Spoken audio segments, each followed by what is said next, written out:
ਸਤਿ ਸ਼੍ਰੀ ਅਕਾਲ ਜੀ ਸਾਰਿਆਂ ਨੂੰ। ਆਈ ਹੋਪ ਤੁਸੀਂ ਸਾਰੇ ਠੀਕ ਠਾਕ ਹੋਵੋਗੇ। ਤੇ ਮੈਂ ਰੈਡੀ ਹਾਂ ਜੀ ਆਪਣੀ 15 ਮਿੰਟ ਦੀ ਰੀਡਿੰਗ ਵਾਸਤੇ, ਤੇ ਟਾਈਮਰ ਵੀ ਆਪਣਾ ਰੈਡੀ ਆ।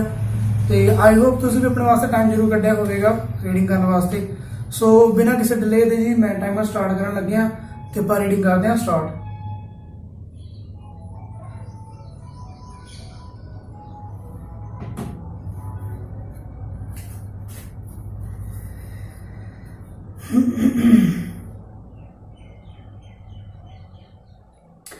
While writing maps of meaning, I was also driven by the realization that we can no longer afford conflict. Certainly not on the scale of the world conflagrations. The word is conflagrations of the 20th century.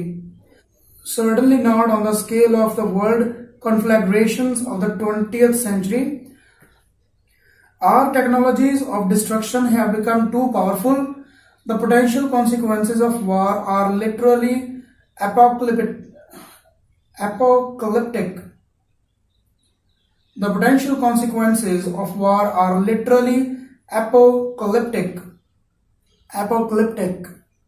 But we cannot simply abandon our systems of value, our beliefs, our cultures either. I agonized, word is agonized, over this apparently intractable problem for months. Was there a third way invisible to me? I dreamt one night during this time that I was suspended in midair, clinging to a chandelier. Word is chandelier. ਜਿੱਦਾਂ ਝੂਮਰ ਹੁੰਦਾ ਨਾ, ਪੰਜਾਬੀ ਦੇ ਝੂਮਰ ਬੋਲਦੇ ਉਹਨੂੰ ਆਪਾਂ English ਵਿੱਚ chandelier ਬੋਲਦੇ ਹਾਂ। Many stories above the ground, directly under the dome of massive cathedral. The people on the floor below were distant and tiny. There was a great expanse between me and any wall. Expanse, I think ਚੌੜਾਈ ਨੂੰ ਬੋਲ ਦਿੰਦੇ ਆ। For example, ਇਸ ਤੋਂ ਹੀ word ਬਣਿਆ expansion. And even the peak of the dome itself. I have learned to pay attention to dreams, not least because of my training as a clinical psychologist. Dreams shed light on the dim places where reason itself has yet to voyage. I have studied Christianity a fair bit, too, more than other religious traditions, although I am always trying to redress this lack. Like others, therefore, I must and do draw more from what I do know, than from what I do not. I knew that cathedrals were constructed in the shape of a cross, and that the point under the dome was the center of the cross. I knew that the cross was simultaneously, the point of greatest suffering, the point of death and transformation, and the symbolic center of the world. That was not somewhere I wanted to be. I managed to get down out of the heights, out of the symbolic sky, back to safe, familiar, anonymous ground. I don't know how. Then still in my dream, I returned to my bedroom and my bed and tried to return to sleep and the peace of unconsciousness. As I relaxed, however, I could feel my body transported. A great wind was dissolving me, preparing to propel me back to the cathedral, to place me once again at the central point. There was no escape. It was a true nightmare. I forced myself awake. The curtains behind me were blowing in over my pillows. Half asleep, I looked at the foot of the bed. I saw the great cathedral doors. I shook myself completely awake and they disappeared. My dream placed me at the center of being itself, and there was no escape. It took me months to understand what this meant. During this time, I came to a more complete personal realization of what the great stories of the past continually insist upon. The center is occupied by the individual. Okay, the center is marked by the cross as X marks the spot. Existence at the cross is suffering and transformation, and that fact above all needs to be voluntarily accepted. It is possible to transcend, word is transcend. It is possible to transcend Slavish adherence, word is Slavish, and adherence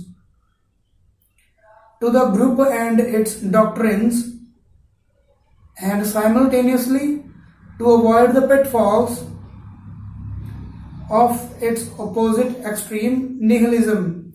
Nihilism is negativity.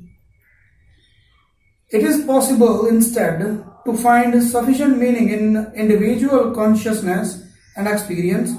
How could the world be freed from a terrible dilemma of conflict on the one hand and psychological and social dissolution on the other? The answer was this: through the elevation and development of the individual and through the willingness of everyone to shoulder the burden of being and to take the heroic path. We must each adopt as much responsibility as possible for individual life, society, and the world. We must each tell the truth and repair what is in disrepair, and break down and recreate what is old and outdated. It is in this manner that we can and must reduce the suffering that poisons the world. It's asking a lot. It's asking for everything. But the alternative, the horror of authoritarian belief, the chaos of collapsed state, the tragic catastrophe of the unbridled. Word is unbridled. Unbridled natural world, the existential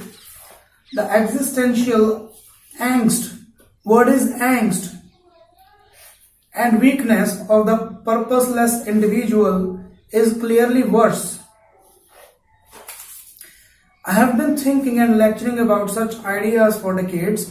I have built up a large corpus of stories, word is corpus, of stories and concepts pertaining to them, word is pertaining. I am not for a moment claiming, however, that I am entirely correct or complete in my thinking. Being is far more complicated than one person can know, and I don't have the whole story. I simply offering the best I can manage. Being is far more complicated than one person can know, and I don't have the whole story. I'm simply offering the best I can manage.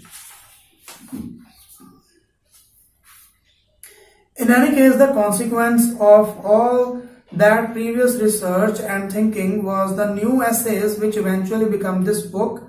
My initial idea was to write a short essay on all 40 of the answers I had provided to Cora. The proposal was accepted by Penguin Random House Canada. While writing, however, I cut the essay number to 25 and then to 16 and then finally to current 12. I have been editing that remainder with the help and care of my official editor, and with the vicious and horrible accurate criticism of Horowitz mentioned previously for the past 3 years. It took a long time to settle on a title. It took a long time to settle on a title, 12 Rules for Life, an antidote to chaos. Why did that one rise up above all others? First and foremost, because of its simplicity. It indicates clearly that people need ordering principles and that chaos otherwise beckons. We require rules, standards, values alone and together. We are pack animals, beasts of burden. We must bear a load to justify our miserable existence. We require routine and tradition. That's order. Order can become excessive, and that's not good, but chaos can swap us. So we drown, and that is also not good. We need to stay on the straight and narrow path. Each of the 12 rules of this book and their accompanying essays therefore provide a guide to being there. There is dividing line between order and chaos. That's where we are simultaneously stable enough, exploring enough, transforming enough, repairing enough, and cooperating enough. It's there we find the meaning that justifies life and its inevitable suffering. Perhaps if we lived properly, we would be able to tolerate the weight of our own self-consciousness. Perhaps if we lived properly, we could withstand the knowledge of our own fragility. What is fragility? And mortality. Fragility जो सानू साडी कमजोर होने दी for example जिन्नी capacity I think जिहड़ी साडी कमजोरी उन्होंने फ्रैजिलिटी बोलते हैं आप चेक भी कर लांगे and mortality without the sense of aggrieved victimhood that produces first resentment, then envy, and then the desire for vengeance and destruction. Perhaps if we lived properly, we wouldn't have to run to totalitarian, certainly to shield ourselves from the knowledge of our own insufficiency and ignorance. Perhaps we could come to avoid those pathways to hell, and we have seen in the terrible 20th century just how real hell can be. I hope that these rules and accompanying essays will help people understand what they already know, that the soul of the individual eternally hungers for the heroism of genuine being, and that the willingness to take on the responsibility is identical to the decision to live a meaningful life. If we each live properly, we will collectively flourish. Best wishes to all as you proceed through these pages. Dr. Jordan B. Peterson, clinical psychologist and professor of psychology. Rule 1. Stand up straight with your shoulders back. Lobsters and territory. If you are like most people, you don't think about lobsters unless you are eating one.